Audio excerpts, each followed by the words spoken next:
नमस्कार साथियों, मैं कृष्णा। आप देख रहे हैं अपना YouTube channel Krishna sir GS knowledge में। आज का जो टॉपिक का विषय है कैबिनेट मिशन योजना।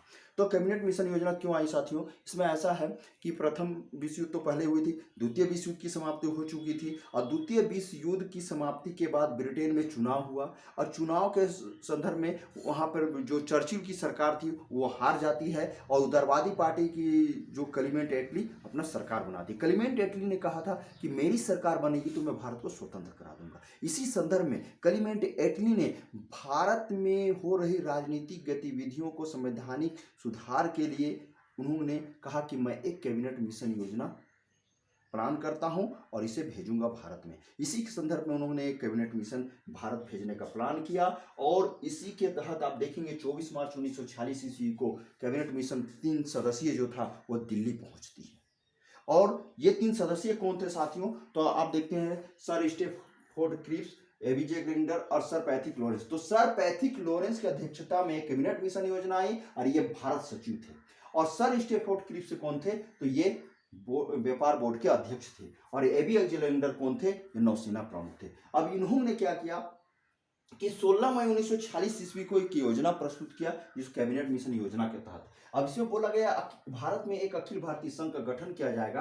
अब ब्रिटिश भारत और देशी रियासतों को मिलाकर संघ बनाया जाएगा और इसमें विदेश, रक्षा, संचार विभाग संघ के अधीन रहेंगे, यानी जो अखिल भारतीय संघ है उसके अधीन रहेंगे। और इसके लिए धन एकत्र करने का अधिकार भी संघ होगा, यानी ये जो खर्च होगा इसका भी वहन कौन करेगा? संघ सरकार करेगी। फिर बोला गया संघ की अपनी कार्यपालिका विधायिका होगी जिसमें ब्रिटिश भारत एवं देशी रियासतों के प्रतिनिधि शामिल होंगे। तो कार्यपालिका विधायिका जो गठन किया जाएगा जिसमें रहेंगे वो उस ब्रिटिश भारत और देशी रियासत दोनों ही सदस्य उसमें शामिल होंगे। बोला गया संघीय विषयों के अलावा, यानी सेंट्रल विषय के जो अपना सब्जेक्ट है तो रहेगा, इसके अलावा सभी विषय और अवशिष्ट शक्तियां प्रांतों के में ही निहित होगी। बोला गया फिर क्या साथियों कि भारतीय संविधान के निर्माण के लिए अप्रत्यक्ष चुनाव प्रणाली के आधार पर एक संविधान सभा की स्थापना की जाएगी। तो कैबिनेट मिशन योजना के एक मोटो ही था कि भारत में अंतरिम सरकार का गठन करना है, एक संविधान सभा का निर्माण करना है। इसी प्रपोजल में कैबिनेट मिशन योजना आई थी। अब क्वेश्चन पूछता है साथियों कि संविधान सभा का गठन या संविधान सभा जो बनाई गई थी वो कौन सी योजना के तहत बनाई गई थी? तो कैबिनेट मिशन योजना के तहत बनाई गई थी।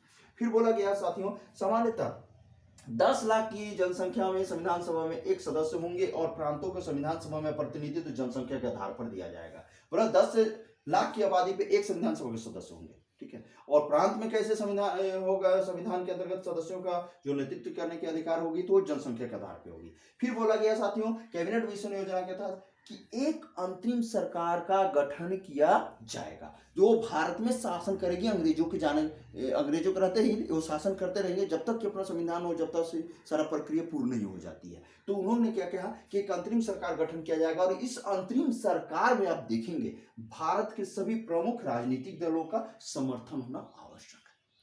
तो साथियों अंतरिम सरकार जब बनाने की प्रक्रिया आई तो आप देखेंगे क्या है कि इसमें कुल सदस्य संख्या कितनी थी अंतिम सरकार में? 14 थी। 14। उन 14 में भी आप देखेंगे 6 तो कांग्रेस को था दिया गया था स्थान, 5 मुस्लिम लीग को दिया गया था।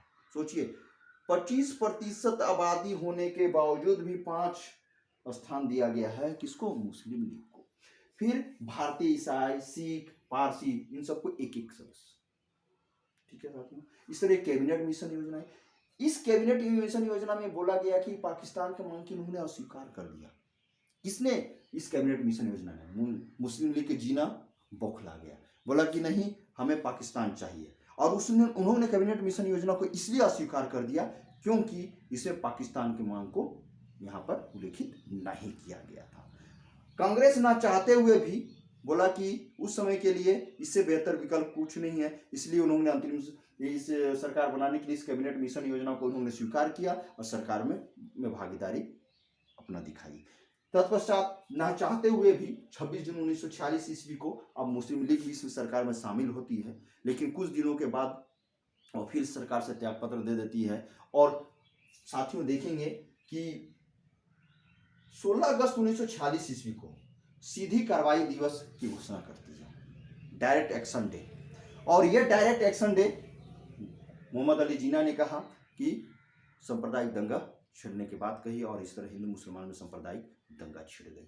साथियों, तो ये कैबिनेट मिशन योजना के तहत आप देख रहे हैं सारा प्रक्रिया आई है। इसी के तहत आगे हम लोग फिर अंतरिम सरकार देखेंगे और अंतरिम सरकार के बाद संविधान सभा गठन वगैरह देखेंगे, सारा चीज़ देखेंगे साथियों। तो ये वीडियो आपको कैसी लगी साथियों, आप अवश्य कमेंट करें, लाइक करें, शेयर करें, सब्सक्राइब करें। मस्त रहिए, आज़ाद रहिए। नमस्कार।